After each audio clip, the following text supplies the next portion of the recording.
சென்னை எண்ணூரில் சட்டமன்ற தேர்தலில் வாக்காளர்கள் அச்சமின்றி வாக்களிக்க விழிப்புணர்வு ஏற்படுத்தும் வகையில் துணை ராணுவ படையினரின் விழிப்புணர்வு பேரணி நடைபெற்றது.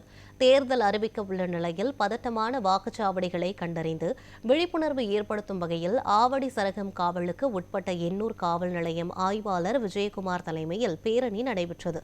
இதில் துப்பாக்கி ஏந்திய 90 துணை ராணுவ வீரர்கள் அணிவகுப்பு பேரணியில் ஈடுபட்டனர்.